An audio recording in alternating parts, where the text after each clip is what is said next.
ici que les instruments ont détecté leur présence, professeur. Parfait. Si l'un des mini-pousses s'avise de venir traîner par ici, le gaz le paralysera en un rien de temps. Et lorsque je lui aurai administré l'antidote, j'aurai sous la main un spécimen en parfaite condition physique que je pourrai montrer au public.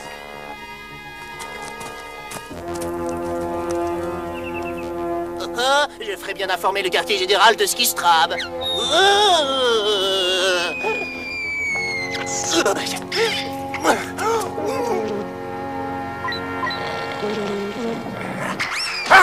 Qui se permet de... Ici Poppins, poste 4. Le professeur Chassard a vaporisé du gaz dans le conduit du terrain de foot. Bien reçu, je fais immédiatement condamner le secteur. Alerte générale, risque d'intoxication chimique au poste 4. Mise en place du dispositif de sécurité.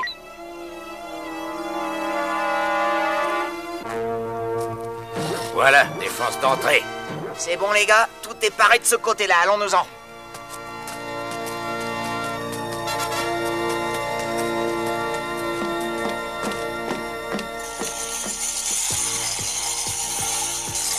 Tom, regarde, le passage est bloqué. Oh, flûte, on peut même plus aller sur le terrain de foot. Tom, tout ça c'est de la faute de cet affreux professeur et de ce gaz paralysant. J'ai une idée, on va quand même y aller. Mais on va pas pouvoir respirer. T'en fais pas, Lucie, ton grand frère est maître de la situation.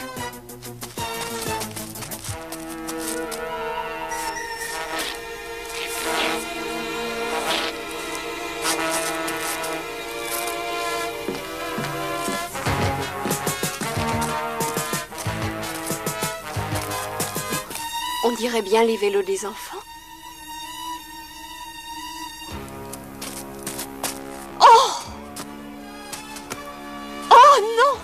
Il joue dans la zone interdite. Tom! Lucie! Revenez, vous allez être asphyxiés! Sortez-la! Maman!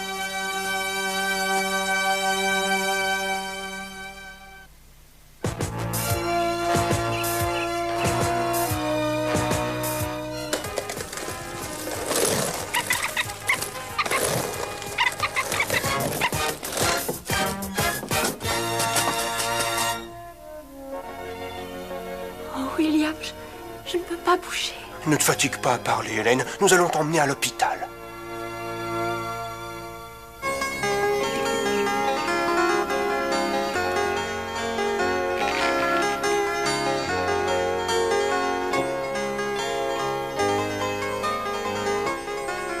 Eh bien, comment va-t-elle, docteur Bonnet?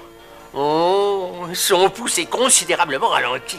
Dites, elle va s'en sortir. Je l'espère, Lucie. Il va nous falloir trouver très vite un antidote. Ah ben dites-moi seulement où je peux le trouver, puis je vous le ramène dans la seconde qui suit, pas de problème. Bon, ce n'est pas aussi facile, Charlie. Et là, je ne connais pas le remède. Et notre hôpital n'a pas l'équipement requis pour effectuer les analyses nécessaires. Alors où faut-il l'emmener, docteur? Mon petit, le seul endroit susceptible de nous procurer ce que nous cherchons se trouve au-dessus de nos têtes. L'hôpital des grands? J'en ai bien peur. Mais on ne peut y emmener Hélène, c'est impensable.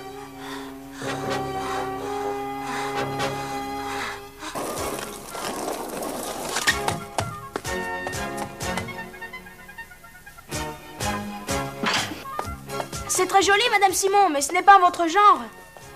Eric, écoute-moi bien. Si je n'avais pas promis à tes parents de te surveiller...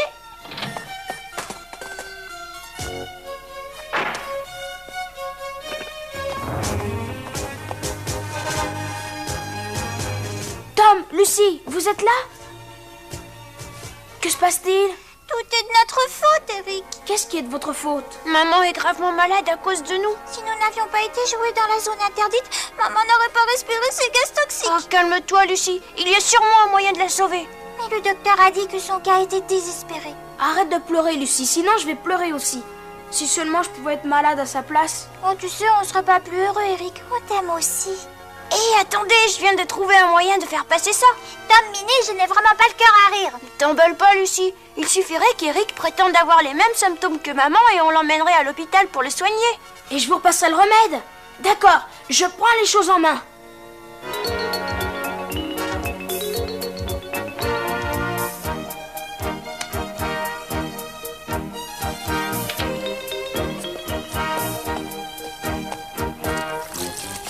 Madame Simon, je me sens pas bien.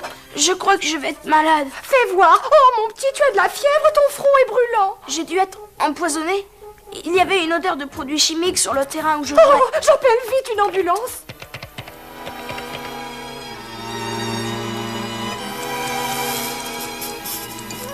Détends-toi, il va arriver. T'en fais pas, ça marchera, j'en suis sûre.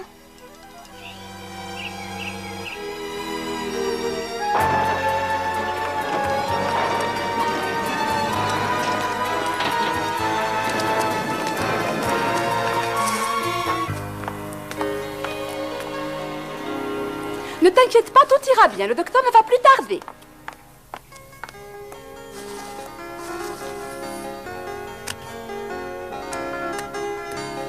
Tout va comme sur des roulettes. Le docteur va bientôt arriver. Je t'avais dit qu'il y arriverait. Nous ne pouvons pas te laisser seul avec le docteur, Eric. Nous devons rester en contact permanent avec lui au cas où l'état de la patiente évoluerait. Comment faire pour que le docteur ne vous voie pas? Voilà ce qu'il nous faut. Va me chercher ce tuyau, Eric.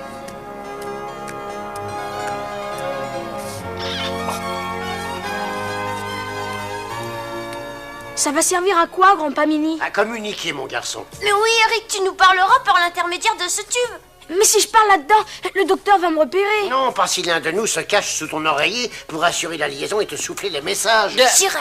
Je dois bien ça à ma maman. Oh, c'est très héroïque de ta part, Tom. J'y serais bien allé, mais vois-tu, j'ai promis au docteur de... Ah, merci. Nom d'un gratte-ciel, le tube est trop court. Que va-t-on faire? Tu vas voir ce qu'on va faire. Ouais, on oublie tout ça et puis... Pas du tout. Tu vas sortir de là, grand dadais, et tu vas faire le relais entre ici et l'autre bout du tuyau. Vas-y. Oh, laisse-moi rester avec toi, grand Pamini. Je suis trop jeune pour qu'un grand me marche dessus. Ah. Chut. Voilà le docteur. C'est bien toi, Eric Legrand? Oui, madame. Raconte-moi ce qui ne va pas, mon petit Eric. C'est-à-dire que, voilà, j'ai... Oh non, on a oublié de dire à Eric ce que ressent maman. Va dire à Eric que ses muscles sont devenus raides et aussi qu'il a du mal à respirer. Ah oui?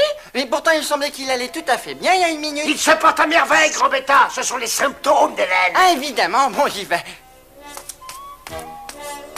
Eh bien, Eric, je t'écoute. Dis à Eric que ses corps aux pieds le font souffrir et que ça... non, ses muscles ont le souffle coupé, sa respiration est toute raide. Oh non, attends une seconde, ça y est, il a un mal de chien à bouger, il ne peut plus respirer. T'inquiète, Charlie. Tu as beaucoup de mal à bouger et de grandes difficultés à respirer.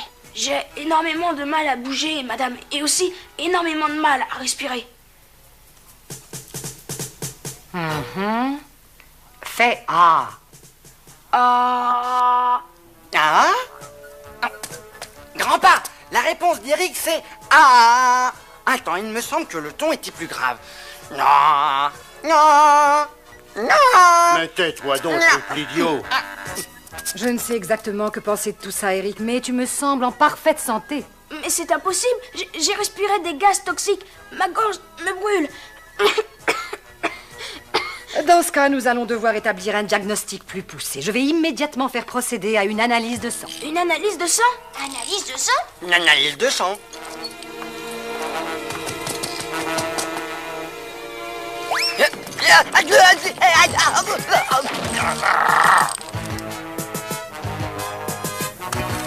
Je porte ça au laboratoire et je reviendrai dès que j'aurai les résultats. Si tu as besoin de moi, appuie sur ce bouton.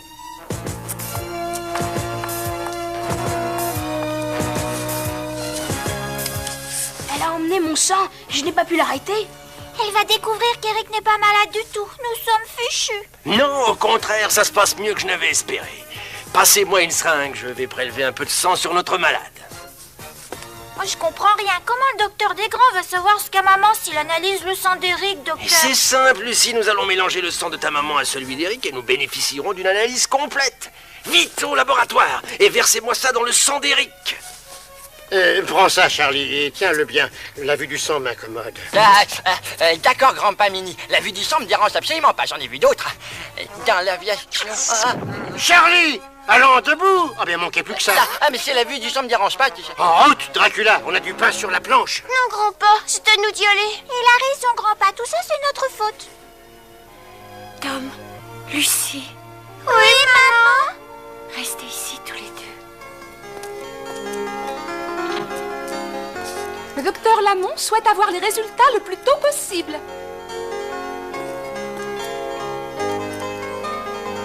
Il va nous falloir attendre que ce type sorte pour qu'on puisse faire notre mélange. Ça y est, je sais ce que nous allons faire. Amène-toi.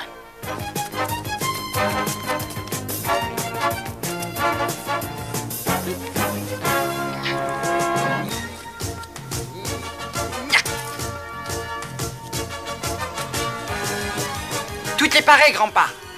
Allons-y, Charlie.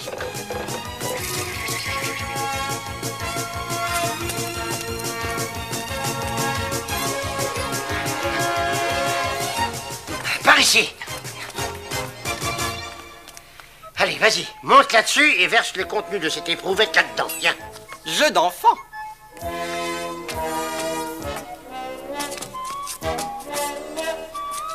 Bien. Qu'est-ce que tu fais, Charlie? Je jette un œil dans ce microscope. Oh, dis donc, t'as un gros nez. D'abord, sois poli quand je te parle. Au travail. Oh, t'énerve pas, grand-pa, j'arrive. Voilà, j'y suis. Éric Legrand.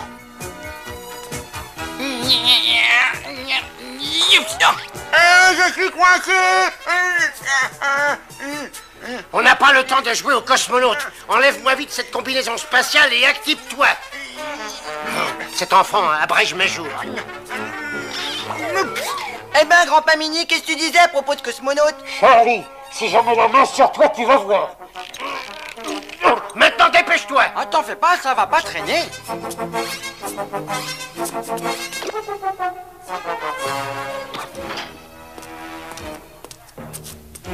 Descends de là, vite.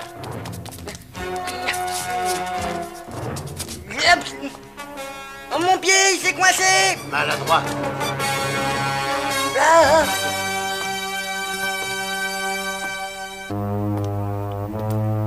Mon Dieu. Charlie, on peut dire que nous l'avons échappé belle. Si au moins j'arrivais à me décoincer. Oh oui. Oh oui. Oh oui.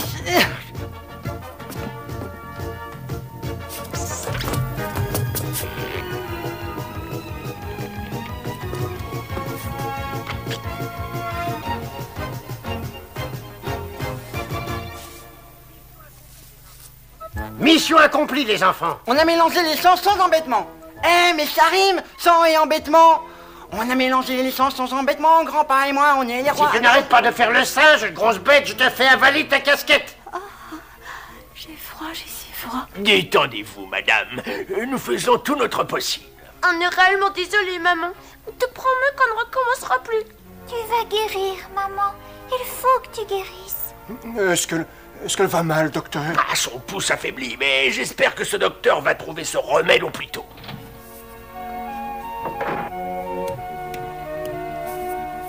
Psst, le docteur revient. Charlie, vite, retournons à nos places.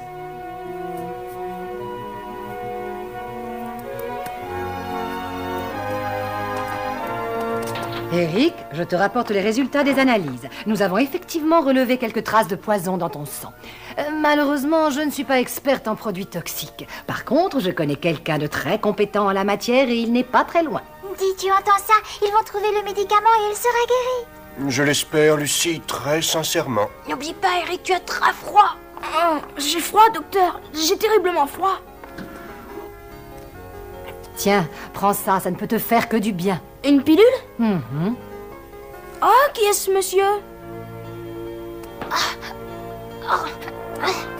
Mais Eric, il n'y a personne. Oui, bien sûr, j'ai dû rêver. La fièvre, peut-être. Je délire, sans doute. Oh. Maintenant, en avant. Repose-toi maintenant, Eric. Je reviendrai dès que le spécialiste sera là. Oh. Donne-la-moi. Pour Madame Mini. Apporte de l'eau, Lucie. Il faut qu'Hélène avale ce cachet. Voyons voir, Hélène pèse 60 grammes et Eric 40 kilos, ce qui nous fait 6 grammes pour 1 kilo. Bon, parfait, je divise par 1 et je multiplie d'autant et voyons, ça devrait aller. Je l'ai fait mettre en observation. Eric, le spécialiste est arrivé. je suis sûre qu'il sait quel est le bon remède, grand-pa. Je te présente le professeur Chassard. Éric Legrand. Nous nous connaissons, il me semble. Maintenant, dis-moi, où étais-tu exactement quand tu as respiré ce gaz? Eh bien, je... À l'école, près du terrain de foot. À l'école, près du terrain de foot. Je vois, d'après les analyses, que ton sang ne contient qu'un dixième de milligramme de poison. Eh ben oui, comme je leur ai dit, j'en ai respiré et ça m'a rendu malade. Un dixième de milligramme de ce produit ne peut pas te rendre malade à ce point, Éric. Et pourtant, je vais très mal.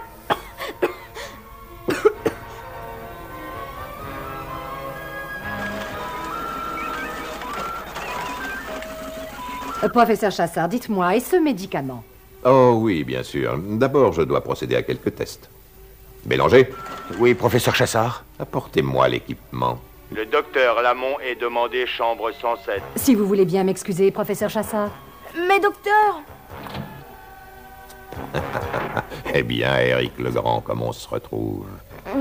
Je vais tâcher de te rafraîchir la mémoire. Tu te souviens de cette chasse à la souris dans ta chambre? Ou de ces fouilles au chantier? Je me sens pas bien, Tu veux que je te dise? Eh bien, tu mens. Mais qu'est-ce que vous faites? L'infime quantité de poison décelé dans ton sang ne peut te faire de mal. Par contre, elle est suffisante pour paralyser quelqu'un de 8 cm de haut. Oh! Il a tout deviné! Tom et Charlie vont devoir rentrer avant qu'ils ne les trouvent. Maintenant, dis-moi où est-ce que tu caches ton ami malade, hein? Mais il me faut l'antidote. Je souffre beaucoup, vous savez. Es-tu certain qu'une goutte seulement ne te suffirait pas? Bah Eric, occupe-le pendant que je descends sur le tuyau. Ma gorge, il faut que je boive.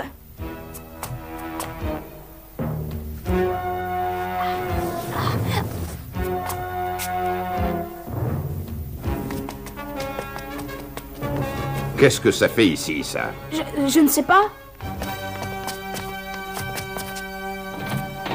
Professeur Chassard, si j'effectuais quelques recherches au dehors... Laissez inspecter cette chambre.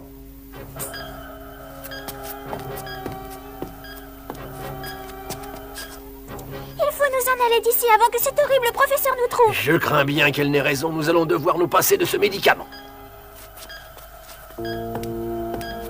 Dites, vous n'oubliez pas mon antidote? Ne t'inquiète pas. Il y en a bien assez pour te remettre d'aplomb si cela s'avère nécessaire. Vous avez entendu, il a le médicament. Oui, mais aller le chercher là-haut risque d'être très dangereux. Dans ce cas, j'y vais. Moi aussi. C'est à cause de nous que tous ces ennuis ont commencé. C'est à nous de réparer. Une minute, cette mission est trop délicate pour vous deux. Il faut quelqu'un d'expérimenté et rusé. Oh, de tels compliments m'honorent, grand-pa. Je ne parlais pas de toi, c'est à moi d'y aller. Et toi, tu viens avec moi. Ah, il n'en est pas question, je ne retournerai pas dehors, comme je disais, c'est trop dangereux. Charlie. Bah, de toute façon, ici, c'est aussi dangereux.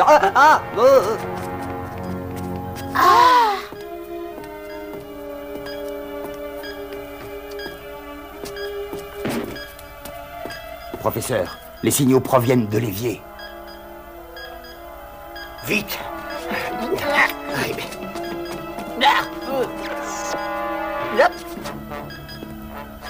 Ce n'est pas le moment de jouer au Père Noël, grand dadais. Mais enfin... Oh non, il se rapproche de plus en plus. Il ne va pas tarder à les attraper. Il y a quelque chose dans cette armoire.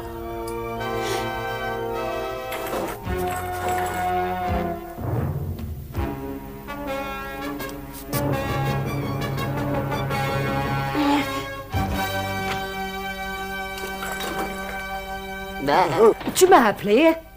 Professeur Chassard, qu'est-ce que vous faites?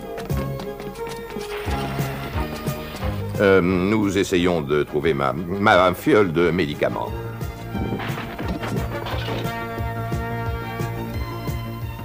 Où est-elle, Bélanger? Je ne sais pas, professeur. Tout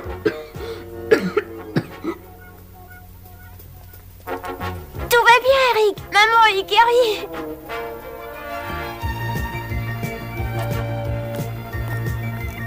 Eric, où est-ce que tu vas comme ça? Je crois que le professeur Chassard avait raison. En définitive, ce gaz ne m'a rien fait. J'ai tout simplement mangé trop de gâteaux au chocolat.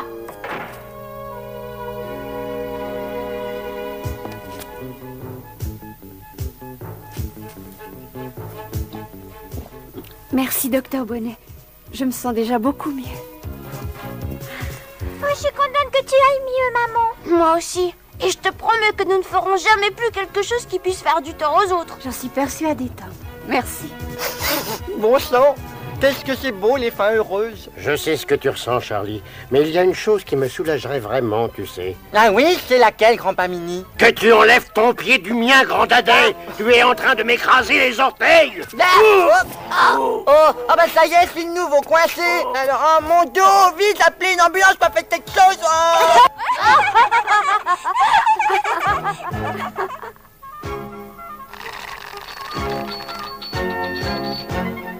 Charlie, qu'est-ce que tu fais? Je te cherche partout. Je fabrique un téléphone à ficelle, grand-papa. Un téléphone à ficelle? Oui, ça fonctionne comme un vrai téléphone. Tu fixes une ficelle au fond de ces gobelets et ensuite tu tires. Reste là, grand-papa Mini, tu vas être épaté. Est-ce que tu m'entends?